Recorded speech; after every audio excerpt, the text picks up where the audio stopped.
Hey, it's me.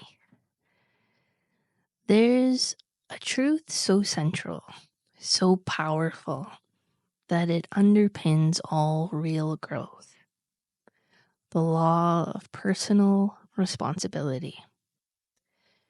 At first, this law can feel heavy. It's easier to blame our circumstances, to believe that fate, other people, or bad luck are the reasons things haven't gone our way. But when we cling to that belief, we give away our power. We fall into self-pity.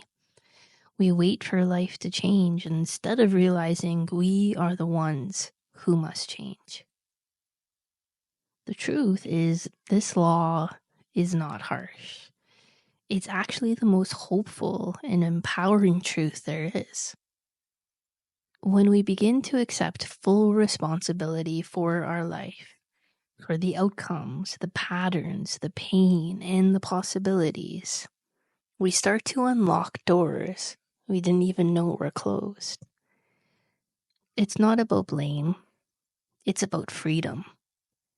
When you understand that your outer life reflects your inner state, you gain the ability to change both.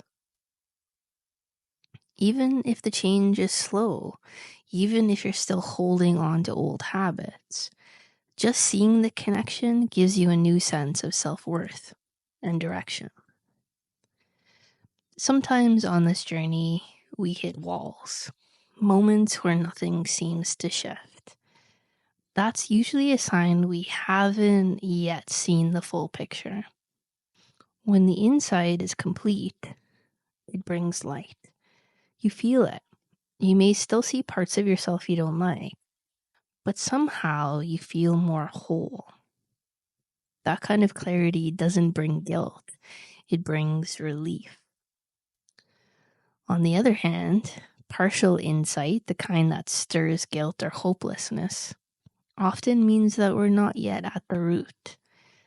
But even that hopelessness can guide us if we let it. It shows us that there's more truth to uncover, and truth always sets something free inside us. So let's talk about the subtle ways we trick ourselves. For example, someone might constantly take responsibility for others, always fixing, rescuing, giving. On the surface, it seems generous, but underneath, they may be avoiding taking full responsibility for their own inner life. They might be outsourcing their sense of worth, looking for approval, trying to prove they're good by carrying burdens that aren't theirs.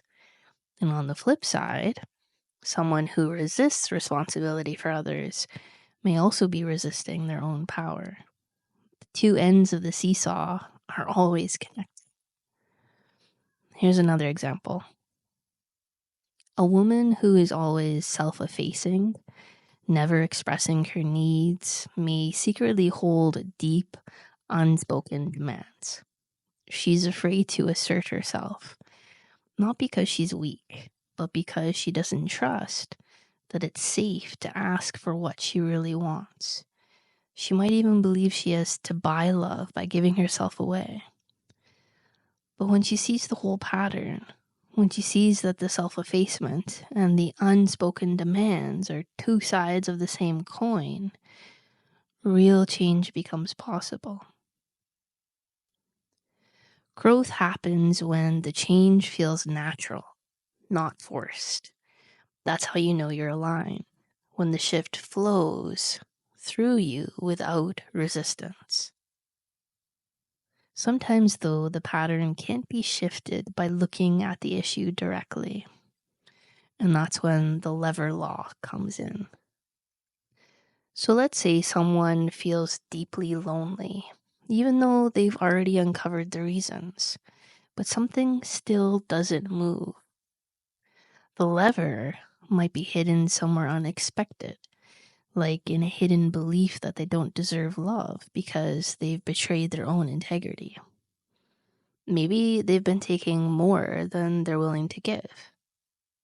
Maybe there's a part of them that feels unworthy, not because of the loneliness, but because of a deeper disconnection from truth. When that's uncovered, the shift finally happens. There's also a law called the misconception split vicious circle. It's a mouthful, but all it means is that when we hold a false belief, it splits us inside. And that split causes a loop of pain. Let's say someone believes that, for example, sex is dirty. That one belief creates an inner tug of war. Either they embrace their sexuality and feel guilty, or they deny it and feel empty. Either way, they're stuck. And the more they act from that split place, the more shame and hostility build. It becomes a loop of guilt, repression, and frustration until the original false belief is seen and healed. False guilt often masks real guilt. We might feel bad about things that aren't actually wrong, just to avoid facing what really is. And that false guilt can become a shield, making us think we're doing the work, when really we're avoiding the truth. Real freedom comes when we uncover what we've been unwilling to admit and choose to change it. Now, childhood wounds do affect us. Not in the way we think, though. It's not the trauma itself that causes our suffering. It's the patterns we created in response. A child who is hurt might become controlling, fearful, or bitter. But as adults, we have the ability to unlearn those patterns. Our parents aren't the reason we stay stuck. Our unresolved beliefs are. And once we see that, we stop passing them on. So the question becomes, is this moment a stepping stone or a stumbling block?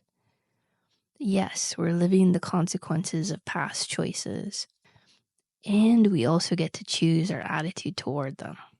We can cling to victimhood, or we can use the hardship to grow. When we choose growth, the pain becomes meaningful. It transforms, it opens something in us.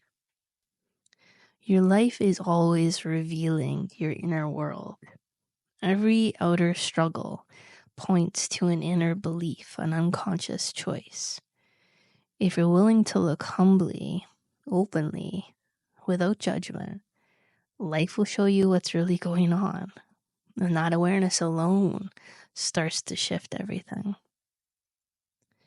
Eventually, you'll come to a point where you can feel the false imprint, the old lie you've been living by, and choose to replace it.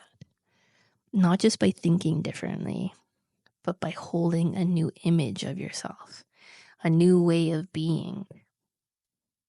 You must see this new self clearly and repeatedly, and then you must call on the deeper part of you, your universal self, to help you live into it. Your ego, your conscious mind, is part of this process. It needs to set the intention, hold the vision, and ask for help. And it also needs to step aside, surrender, and receive. This is the dance of co-creation. And the more you practice it, the more natural it becomes. Sometimes you'll need to let go of what you think you want, or even who you think you are, to receive what your soul truly needs. I think this is what Jesus meant when he said, you must lose your life to gain it. When you're not afraid to lose, you become open to receive. And finally, the deeper you go, the more you'll see that the opposites are not enemies. They're partners. Being active is not better than being passive. Both are needed. Introspection is not better than caring for others. Both are necessary. self-assertion and surrender, giving and receiving, solitude and connection, in their healthy forms, all work together. When we judge one side as good and the other as bad, we create distortion. But when we embrace both, we return to wholeness. And that is the unitive law. That is the path. So remember, the outer world is always mirroring your inner world. If you can accept that and meet life with humility and curiosity, everything becomes a gateway to transformation. Love you. Connect soon.